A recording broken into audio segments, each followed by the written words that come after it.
I am just waiting for that one to click on. Yay! So it looks like Facebook we are live too. I am sorry, I had the wrong one clicked on. So let me just refresh my page. I'm Amanda Raichelle Perry with I Talk Autism. And as much as I love technology, and we're here to talk about tech today, getting all these things to fly information for a live is really confusing and overwhelming. And so, yes, now we are live on the business page and we are live on YouTube and we are also on Zoom. So I think I have it all flying information.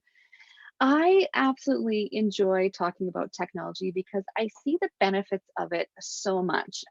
Obviously, we are using technology here today, and I love technology. But then my background is as an early childhood educator.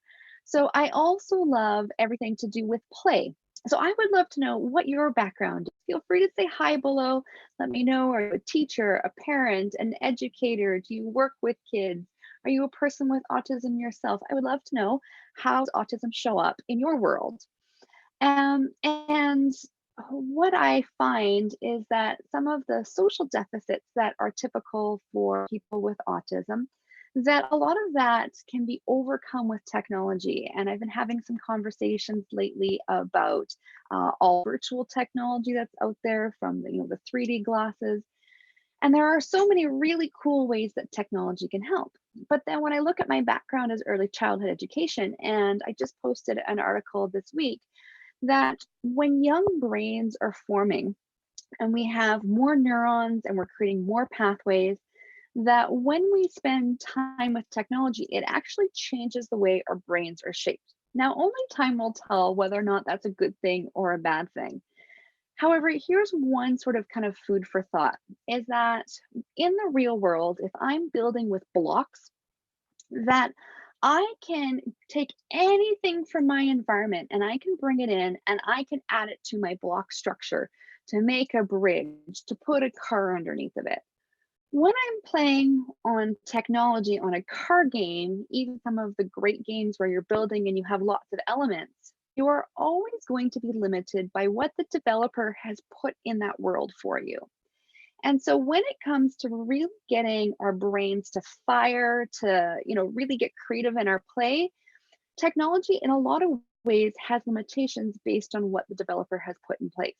Then there's also something really interesting when we look at transference of skills. So when iPads first came out, we all started using fingers, and there's great apps for getting kids to do drawing and learning to print on the iPad. I really love Word Wizard. It's one of my favorites. I'm pretty sure that's the name of it. And if you're looking for writing apps, feel free to message me. There are so many great ones out there. But then an interesting piece of research came out, and that is that by using your finger, when you go to get a pen and to write in the classroom, that skill doesn't actually transfer.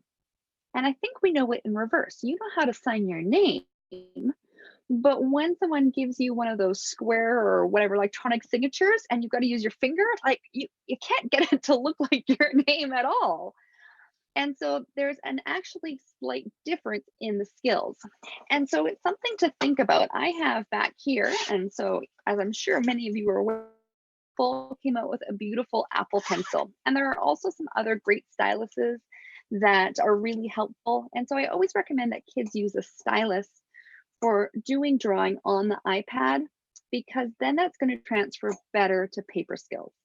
Now, some of us might say, oh, well, paper is going to be obsolete one day. Yeah, maybe, but I think that day is a long day coming.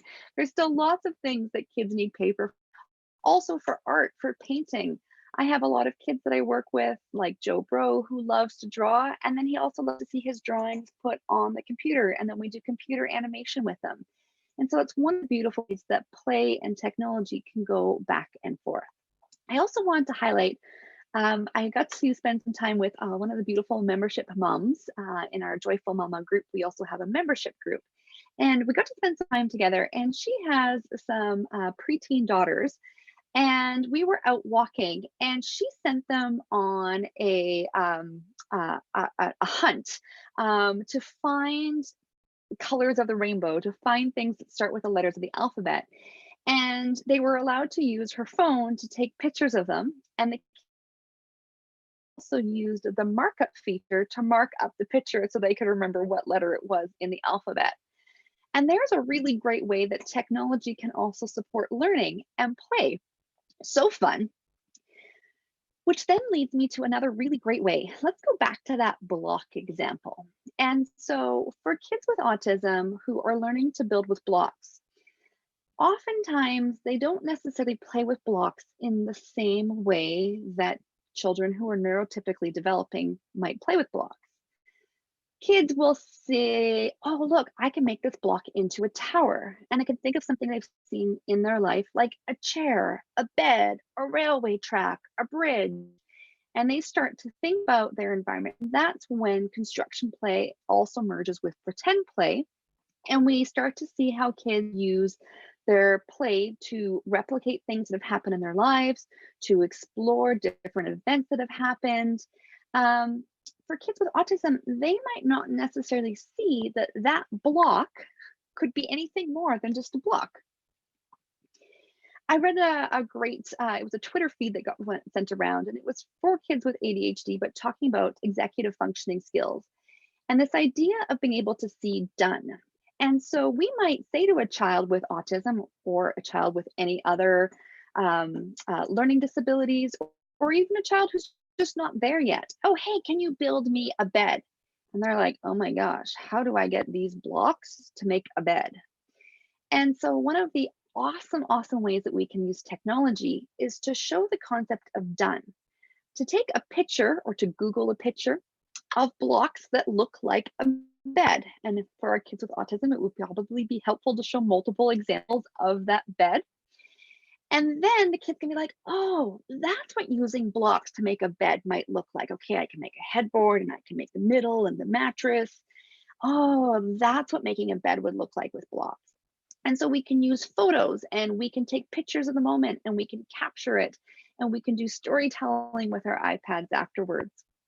And then one of the other really cool things is play gets more and more complex. And now we're bringing a car in and it's making sound effects. Again, a lot of our children with autism don't pull in those real life experiences and then turn them into things that become pretend play in that play environment. And so that's where using video and creating video models. And there's tons of research to show the effectiveness of creating videos for kids with autism. And so, if you're interested in some of those videos, I love helping to make them. And I really love helping to make them for Discovery Toys. If you don't know, Discovery Toys are one of my passions. We're hosting a pop up party on Facebook right now talking about Discovery Toys. And if somebody who loves Discovery Toys would also like to put together some videos for their kids with autism, please let me know. I would love to work with you on that project.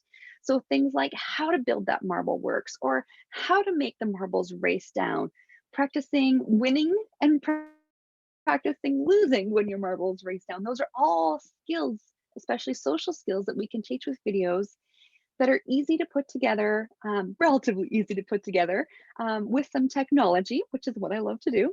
But then the really cool thing is that we can also post those videos on a platform like YouTube. And we know our kids love watching YouTube videos. So, how cool is it to be able to log on to YouTube and to watch a video that shows our kids how to play with the marble run? Pretty fun, huh? So that's just one of the many ways that we can use technology and play. As the article talked about that I shared, one of the important pieces for our kids with that is that we're doing it with them. And these are all examples of how we can use our technology with our kids, because then they're also going to get the social learning from us at the same time. Now, obviously, we are all moms, we are all busy people. Right now, my son is enjoying some downtime with his technology. And so it's all about finding a little bit of balance in that.